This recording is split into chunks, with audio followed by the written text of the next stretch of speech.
Israel e Irán están en guerra. Un sorpresivo ataque por parte de Israel a Irán desató el conflicto que llevaba décadas librándose entre narrativas incendiarias y amenazas. La denominada Operación León Ascendente cambió definitivamente la naturaleza de este conflicto y estos dos grandes enemigos libran ahora una batalla que el mundo mira con estupor y miedo.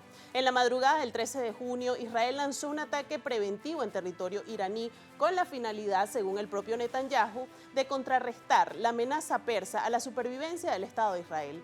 En este sentido, el principal objetivo estaba más que claro: destruir el programa nuclear iraní y las instalaciones de enriquecimiento de uranio. La avanzada bélica israelí en 60 horas anuló la cadena de mandos de las Fuerzas Armadas, canceló a una docena de científicos vinculados a su iniciativa atómica, destruyó el sistema de defensa aérea, explotó refinerías de petróleo y gas y además bombardeó los laboratorios que enriquecen uranio. Por otra parte, también saboteó las fábricas de misiles y drones y mantuvo despierta y aterrada a Teherán y sus barrios cercanos. Irán, por su parte, respondió en la noche de ese mismo viernes con decenas de misiles balísticos hacia Israel, en lo que Teherán calificó además como el inicio de su respuesta aplastante a los ataques israelíes. Y aunque la razón más directa de esta guerra es el asunto sobre el programa nuclear iraní, la confrontación entre estos dos acérrimos enemigos tiene raíces históricas. Comencemos entonces esta edición de Ampliamente revisando cuándo comenzaron las hostilidades, porque al contrario de lo que se suele pensar, estos dos países no siempre estuvieron enfrentados. Las relaciones entre Israel e Irán fueron bastante cordiales hasta que en 1979 la revolución islámica de los ayatolá conquistó el poder en Teherán. Entonces, Irán era una monarquía en la que reinaban los Shah de la dinastía Pahlaví y uno de los principales aliados de Estados Unidos en Medio Oriente. Por ello, el fundador de Israel y su primer jefe de gobierno, David Ben Gurión, buscó y consiguió la amistad iraní como forma de contrarrestar el rechazo al nuevo Estado judío de sus vecinos árabes. Pero en 1979 la revolución de Ruhollah Khomeini derrocó al Shah e impuso una república islámica que se presentaba como la defensora de los oprimidos y tenía en el rechazo al imperialismo de Estados Unidos y a su aliado Israel una de sus principales señas de identidad.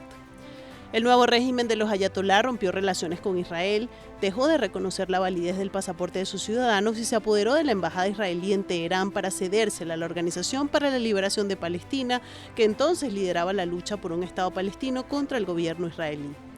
La animadversión hacia Israel fue un pilar del nuevo régimen iraní. Para Teherán, Israel es el pequeño Satán, aliado en Medio Oriente de Estados Unidos, al que llama el Gran Satán. Mientras tanto, Israel acusa a Irán de financiar a grupos terroristas y de perpetrar ataques contra sus intereses movidos por el antisemitismo de los ayatolá. Y después de revisar algunos elementos históricos que comparten Irán e Israel, revisemos también dónde están las claves fundamentales de este conflicto. La primera de ellas, y quizás la más importante, es la que está asociada con el programa nuclear iraní y la sospecha de que Irán podría estar fabricando un arma nuclear. El detonante principal de esta guerra es el programa nuclear iraní. Durante años, Irán ha desarrollado tecnología de enriquecimiento de uranio con la intención de acercarse a la fabricación de armas nucleares. Se calcula que antes del conflicto, Irán estaba a unas pocas semanas de poder producir suficiente material para varias bombas atómicas. Y la mera posibilidad de que Irán tenga una bomba atómica supone una amenaza existencial para Israel. Por ello, el Estado judío dice que su ofensiva seguirá hasta que el programa nuclear iraní esté completamente desmantelado o hasta que Irán acepte un acuerdo nuclear e incluso hasta que el gobierno de los ayatolá caiga.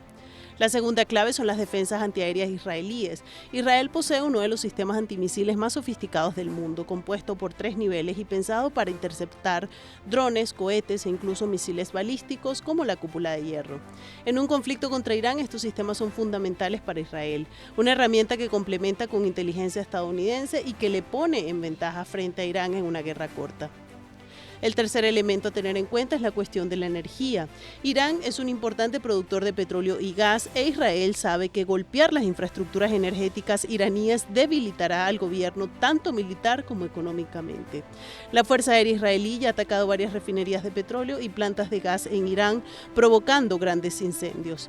Pero el punto crítico es el estrecho de Hormuz. Este estrecho es un punto vital que conecta el Golfo Pérsico con el Océano Índico y por esta vía se transporta aproximadamente el 20% del petróleo que consume el mundo y un 25% del gas natural licuado. Irán ha insinuado muchas veces que si se ve acorralado podría bloquear el estrecho de Hormuz para cortar el suministro mundial de petróleo.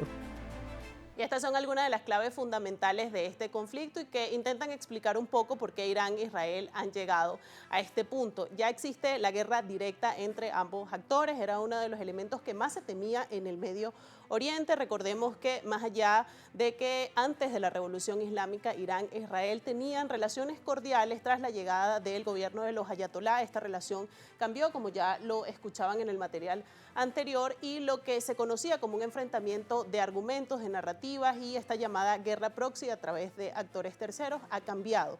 Por eso ha cambiado la naturaleza del conflicto. Ahora Irán e Israel se enfrentan directamente y esta batalla tiene múltiples repercusiones y preocupa al mundo. Será parte de lo que analizaremos en esta edición de Ampliamente. También analizaremos los aliados de lado y lado, qué países apoyan a Irán, qué países apoyan a Israel, y todo este análisis lo haremos con el profesor Eduardo Valero al regreso de esta pausa.